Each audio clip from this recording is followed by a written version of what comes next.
Our next speaker will be Dr. Mohammad Ahmadullah Siddiqi. He is a professor of journalism and public relations at Western Illinois University. It is close to my alma mater, Southern Illinois University, where I went to school. He has been teaching at Western Illinois for the last 29 years. He served as the journalism program director and chair of the Department of English and Journalism. Dr. Siddiqui is among the founding members of the World Council of Muslims for Interfaith Religions, and he is currently serving as its treasurer. He has authored several books and published more than 24 articles in referenced publications. He serves on the International Educational Advisory Boards for the Journal of Arab and Muslim Media Research based in UK and the Journal of Media Studies in Pakistan. He has served as president of the Islamic Center of Macomb for more than 2 decades. In 2014, Dr. Siddiqui was inducted in the Collegium of Interfaith Scholars at Martin Luther King Chapel in Morehouse College, Atlanta, Georgia. He's born in India. Dr. Siddiqui lives in the Chicago area, where it is very cold these days, I think. And with his family, he has traveled to more than 35 countries around the world: Africa, Asia, Europe, and North America. He brings a very broad perspective and skills and wisdom with him. And he'll be talking about the ethical human, a universal Quranic perspective. Welcome, Dr. Siddiqui. Thank you, Brother Aleem. Thank you, Dr. Aslam Parvez, for co-hosting this conference, IslamiCity and the Quran Center in Delhi. Thank you, Dr. Aslam Abdullah, for contacting me to be part of this very inspiring webinar. Alhamdulillah Rabbil Alameen, wassalatu wassalamu ala Rasulihil Kareem.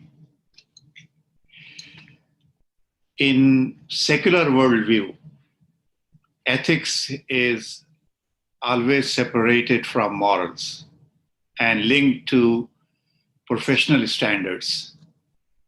Textbooks in most social science disciplines include a chapter on ethics, emphasizing upon professional standard of conduct agreed upon by professionals themselves and approved by a professional body related to that particular profession.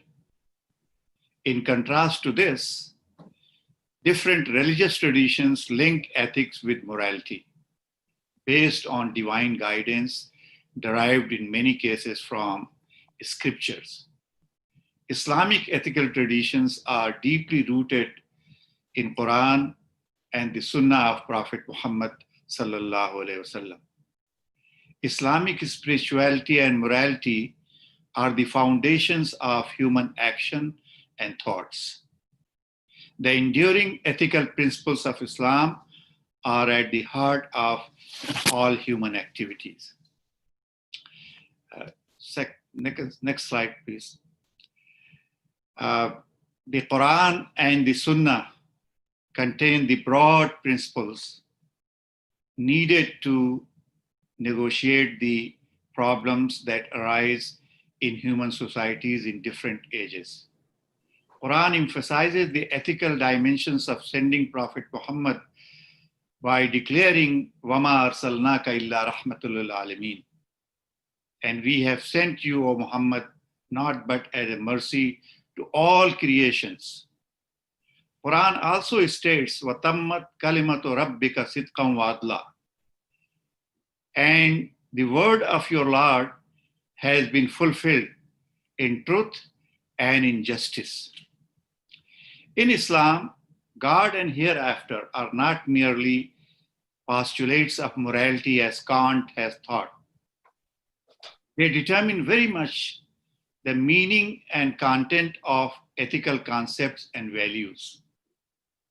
The famous traditions narrated by Prophet Muhammad's wife, Hazrat Aisha radiallahu anha, about the character of Prophet ﷺ when she said, Kana khulquhul Quran. Prophet Muhammad himself described the purpose of his prophethood in these words, Ana boisto leotimmama makarim al-ikhlaq.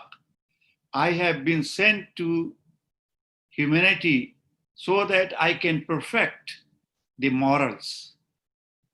Allah subhanahu wa ta'ala says in chapter 91, verse number 9 and 10, قَدْ أَفْلَهَ مَنْ زَكَّاهَا وَقَدْ خَابَ مَنْ دَسَّاهَا. Indeed, one who purifies himself or herself by following God's command is the one who is successful, and the one who corrupts it by disobeying God is one who miserably fails. The roots of Islamic ethics in the implementations of God's will as ordained in Quran is the assignment that God has given us. وَهُوَ الَّذِي جَعَلَكُمْ خَلَائِفَ الْأَرْضِ. It is God who has made you, means us, as his agents, inheritors of the earth. Thus, as representatives of God, one cannot but fulfill the mission for which God has created human beings, and this can be realized by adapting to the moral and ethical worldview and system that Quran offers us. Now, I would like to discuss some of the salient features of Islamic ethics. Brother Alim, can you go one slide back, please? Yes. One. Yes. So that we can understand that ethics has a very broader concept. The first is that Islamic ethics is universal. As the verse I recited, وَمَا أَرْسَلْنَاكَ إِلَّا رَحْمَةٌ لِلْعَالَمِينَ. Prophet Muhammad was sent to all creations and not to Arabs of his time or to Muslims alone. God of Muslim is the same God of everybody else. The ethical conduct that Islam considers good for Muslims are in fact good for all human beings. Truth, honesty, equality, spiritual as well as social, freedom, dignity, and sanctity of human life, love, cleanliness, purity, all these values are good for all human beings. Prophet Muhammad ﷺ once said, those who are good human beings before coming to Islam are the one who are good after becoming Muslim. This saying of the Prophet Muhammad ﷺ recognizes the basic values of goodness among human beings. In a beautiful verse, number 35 in chapter 24, Allah subhanahu wa ta'ala says, Allahu nuru samawati wal arz. Allah is the light of the heavens and the earth, from whom originates all the goodness that enlightens and inspires the entire world. One of the unique features of Islamic values is that it is based on eternal inspirations from God. These values enshrined in the Islamic ethical traditions guide and beautify human conduct and social structures rather than being influenced by changes in cultures and civilizations. The concept of Tawheed brings a universal vision and encourages people to look at humanity as one human race and treat people with love and respect. The second aspect of Islamic ethics is the concept of monotheism. The ethical tradition of Islam aims at both individual as well as social transformation. It is comprehensive, it is not limited. It covers personal virtues and also guides on how to establish good societies and better families. Family occupies a central place in the Islamic ethical tradition. Family is considered as the strongest component of a healthy and stable society. Prophet Muhammad emphasized the significance of marriage by saying that an-nikahu min sunnati, marriage is my sunnah. The Quran describes the relationship between husband and wife as that of the two garments that protect each other and provide comfort and peace to both. A number of Quranic verses ordain rules and regulations concerning family life and family relations, including marriage, divorce, inheritance, rules, obligations, duties, and rights of each other in the institution of family. In the life of Prophet Muhammad ample opportunity existed for people to see how a prophet exercised all aspects of his life in relation to his family. The comprehensive nature of Islamic ethics is also evident from the strong foundations of ethics in the Islamic faith. As such, faith, a strong commitment, and reaffirmation to it is a binding force that enriches Islamic ethical tradition. For example, Quran describes this beautifully in Surah Al-Ma'un. أَرَأَيْتَ الَّذِي يُكَذِّبُ بِالدِّينِ, have you seen the one who denies the day of judgment? فَذَلِكَ الَّذِي يَدْعُ الْيَتِيمِ, that is the one who repulses the orphan. وَلَا يَحُضُّ عَلَى طَعَامِ الْمِسْكِينِ, and urges not to the feeding of the poor. فَوَيْلٌ لِلْمُصَلِّينَ فَوَيْلٌ لِلْمُصَلِّينَ الَّذِينَ عَنْ صَلَاتِهِمْ سَاهُونَ. So woe unto the performers of the prayers, those who delay their prayers from the stated times. عَنْ صَلَاتِهِمْ سَاهُونَ الَّذِينَ هُمْ يَرَاءُونَ وَيَمْنَعُونَ الْمَاعُونَ. Those who do good deeds only to show to the people and prevent even the small acts of kindness.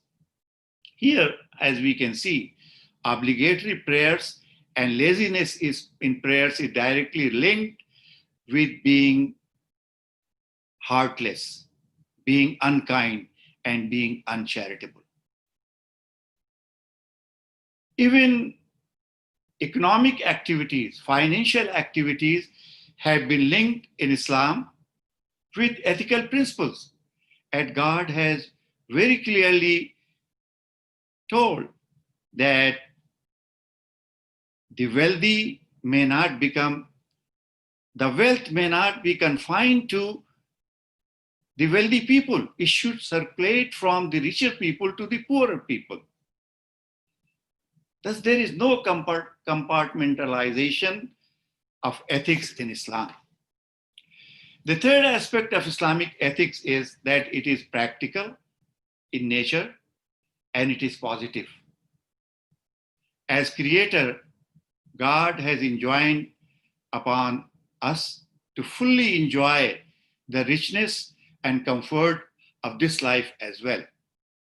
God says in Surah 28, verse number 77, وَيَبْتَغِ فِي مَا آتَاكَ اللَّهُ وَالدَّارُ الْآخِرَةُ وَلَا تَنْسَ نَصِيبَكَ مِنَ الدُّنْيَا. But seek with that, means wealth, that God has bestowed on you, the home of the hereafter. And do not forget your portion of lawful enjoyment in this world. Islamic ethical traditions are not aesthetic, monastic, morbid, or moribund in nature. It wants people to be free, happy, optimistic, and forward-looking. Another major characteristic of Islamic ethical tradition is its practicality. It's neither difficult nor beyond the reach of people. Quran clearly says, "La yukallifullahu nafsan illa wusaha." God has not burdened a person beyond his or capacity. Prophet Muhammad ﷺ repeatedly reminded his companions that God has not made this religion difficult.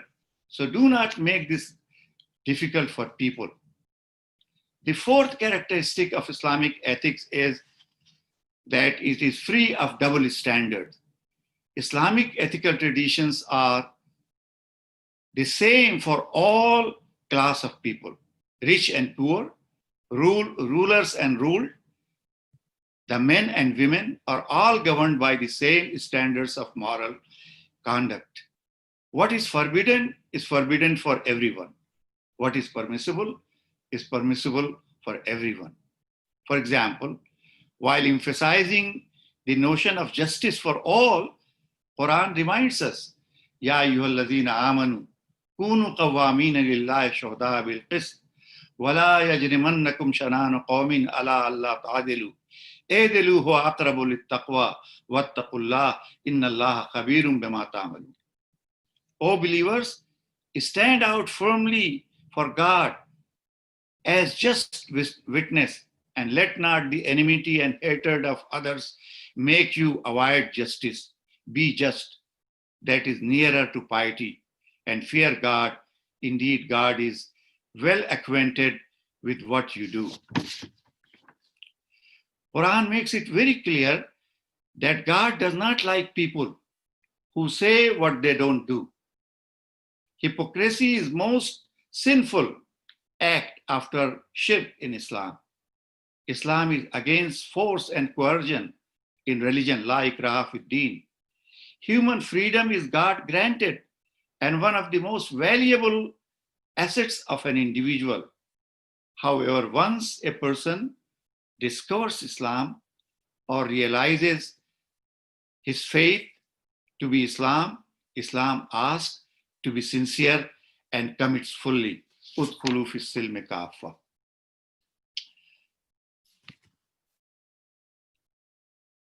Allah subhanahu wa ta'ala has established in Quran the four stages of the ethical progress and development in order to become an ethical human. Islam, faith is the first one, Iman. Submission or Islam is the second one. Taqwa or God consciousness is the third one. And the exalted goodness or ihsan is the fourth one. As a person enters the faith, he or she consciously starts a journey towards excellence in ethical conduct. This journey progresses through these four stages that are built upon one another in the above order. Without faith, there is no question of belief and submission, and without that, there cannot be any conscious realization of the will of God, and hence no piety. And without piety, there is no attainment of excellence in ethical traditions. During the first stage, the ethical human undergoes through a conscious mental transformation into a true servant of God. Whereas in the second stage, his or her understanding of faith manifests through his or her actions. The relationship between the two stages is that of the seed and the tree. Faith is the seed and Islam is practical manifestation. The third stage, taqwa, in fact, brings an order, a system, and an enrichment in a Muslim conduct. And the fourth stage is the most qualitative attainment of the Islamic ethical tradition, which is guided purely by a true love of God, His messenger, His divine book, His angels, and everything that Allah has created, including His best creation, human beings. Thus, a believer who has become a muhsin in Quranic terminology cannot have a hatred or animosity towards any people, regardless of their race, nationality, or even the practice of religion. The third slide, please. The ethical tradition The actions and saying of Prophet Muhammad show that Islam came to illuminate people's life by elevating their conduct through the practical guidance that the life of the Prophet provides them. God testifies to this in Quran by saying, لَقَدْ كَانَ لَكُمْ فِي رَسُولِ اللَّهِ أُسْوَةٌ حَسَنَةٌ لَمَنْ كَانَ يَرْجُو اللَّهَ وَالْيَوْمَ الْآخِرَ وَذَكَرَ اللَّهَ كَثِيرًا. So the path, the footsteps of Prophet Muhammad are the inspiration for the ethical human to follow that path and to elevate himself or herself to that highest level of moral conduct. The life of Prophet ﷺ is the most perfect and vibrant aspect of the Islamic ethical traditions. Prophet ﷺ has said the best thing given to people are excellent moral character. This is a hadith from Tirmidhi. Another hadith in Muslim says that a Muslim with the best moral character has the perfect faith. On the day of judgment, there will be nothing weightier in the balance of a Muslim than his or her goodness of character. Prophet Muhammad's life as a messenger of God, as a husband, as a spiritual, political, and military leader, as a head of a state, and as an individual person is glorified by his excellent ethical traditions. It is surprising that in a short span of 23 years, Prophet Muhammad was successful in establishing not only the religion of Islam, not only an Islamic state in Medina, but fulfill the excellence of human conduct in every aspect of human activity. And to this, Allah testifies by saying, Al-yawma akmaltu lakum dinakum wa atmamtu alaykum ni'mati wa razitu lakum al-Islam adina. This is the day I have perfected your religion for you, completed my favors upon you, and have chosen you, O Muhammad sallallahu alaihi wasallam, and chosen you Islam as your religion. So towards the end, I would like to point out some of the actions that we must take. The next slide, please. It is clearly stated in Quran and the Sunnah that Muslims ought to be engaged and proactive. So how the ethical human action manifests in day-to-day life? By engaging himself or herself with other people, regardless of who the other people are. The other people may be of a different religion. Even the other people may be the enemy who hates Islam. But there is a way to engage. Quran says, وَلَا تُجَادِلُوا أَهْلَ الْكِتَابِ إِلَّا بِالَّتِي هِيَ أَحْسَنُ. That Quran commands us, and do not indulge in disputation with the people of the book, except in a refined way. Quran is very clear in commanding people to invite the followers of Moses and Jesus to help them identify the common grounds and promote cooperation for being good and preventing harm. It is obvious that beside commonalities, there are differences too between Islam and other religions. And Quran teaches us, and the Sunnah provides us the fundamental guidance to deal with those differences. Illa billati hiya ahsan, except in an excellent manner. Faith communities have a moral obligation to actively engage in interreligious discourses on issues such as religious freedom, human dignity, and the disintegration of families, human rights concerns worldwide, poverty and hunger. To begin with, Muslims, Jews, and Christians, Hindus, Buddhists, Sikhs, all can go back to their respective scriptures and find out common ethical grounds to deal with the issues of love and wisdom, God, faith, charity, sin, and the hereafter. The most common Islamic ethical principle that guides Active interreligious relations are love, respect, tolerance, mutual cooperation, freedom, and understanding. These same ethical principles are part of the Christians and Jewish ethical tradition. We can find elements of these in almost all religions, whereas Muslims themselves must strengthen their ethical conduct. They also must draw ever more from these inner spiritual springs of wisdom. Hussein Nas finds it important to mention that the essence of the ethical human is in the basic goodness enshrined in all religions. He says, the West must seek to understand Islam in the light of these central truths, which are also to be found in Judaism and Christianity and other religions. The heart of Islam is none other than the witnessing to the oneness of the divine reality, the universality of the truth, the necessity of the submission to God's will, the fulfilling of the human responsibilities, and respect for the rights of all beings.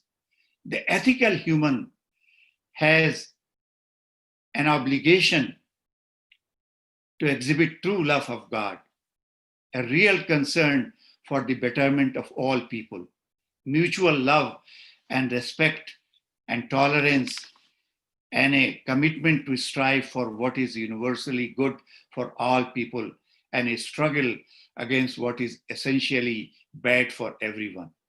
This, by no means, is an easy task.